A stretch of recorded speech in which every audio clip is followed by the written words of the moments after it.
អូខេសួស្តីបងប្អូនទាំងអស់គ្នាបាទវិលត្រឡប់មកវិញហើយជាមួយខ្ញុំបាទឌីសាមេងអូខេថ្ងៃនេះខ្ញុំបាទមានវីដេអូមួយទាក់ទងអំពីរបៀបនៃការប្រើប្រាស់នៅ USB connector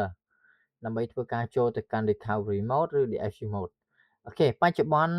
USB connector ដែលមានលក់នៅលើទីផ្សារគឺមានច្រើន model ដូចជា model នេះបាទ model នេះបងប្អូនប្រហែលជាឃើញណាបាទ model នេះ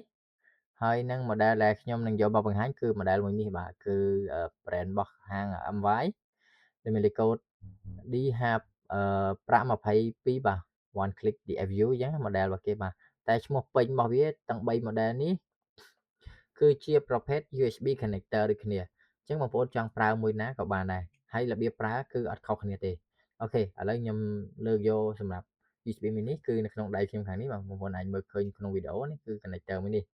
ដើម្បីធ្វើការប្រើប្រាស់វាបានបងប្អូនត្រូវមាន USB Type C មួយហើយ connect វាមកកាន់កុំព្យូទ័រយើងបាទនេះឥឡូវដល់ពេលដែល connect ទៅគឺវានឹង load ភ្លើងបែបនេះ model ណាក៏ដូចគ្នាបងប្អូនគឺវានឹងចេញភ្លើងដូចគ្នាអូខេឥឡូវយើងសូមទៅមើលទៅកាន់ 3D tool បាទមើលទៅកាន់ផ្ទាំង 3D tool អូខេបងប្អូនមើល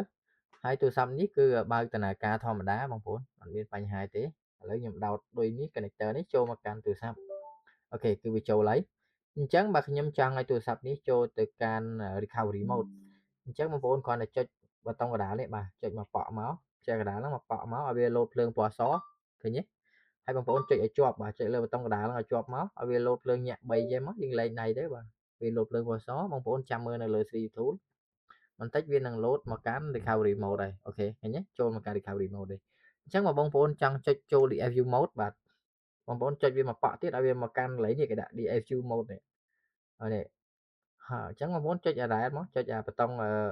កណ្ដាលឲ្យជាប់មកឲ្យវាញាក់ភ្លើង3មកលែងដៃទៅបាទចាំតិចទៅវានឹងរត់មកកាន់DFU mode ហើយអូខេមិនខ្ញុំចុចខ្ញុំប្រយ័ត្នលែងដៃពេកខ្ញុំចុចម្សាទៀតអូខេឃើញទេវារត់ទៅកាន់ DFU mode ហើយអញ្ចឹងបើសិនជាយើងចង់ឲ្យម៉ាស៊ីននេះបើកដំណើរការវិញបងប្អូនគ្រាន់តែចុចវាមកកាន់ពណ៌ត្រចេកមកនេះវាស្មើនឹងពាក្យថា restart មើលលើប្រអប់នោះវាមានអក្សរវាមានដាក់ថា restart បងប្អូនចុចឲ្យជាប់មកអូខេវានឹង restart ហើយនេះគឺជារបៀបនៃការប្រើប្រាស់វាគឺមានតែប៉ុណ្្នឹងទេហើយសម្រាប់ dongle មួយនេះបាទប្រភេទ USB connector ច្រឡំ dongle បាទសម្រាប់ USB connector នេះបងប្អូនអាចមើលរូបភាពបានបាទវាអាចធ្វើការ recovery បាទវាចូល recovery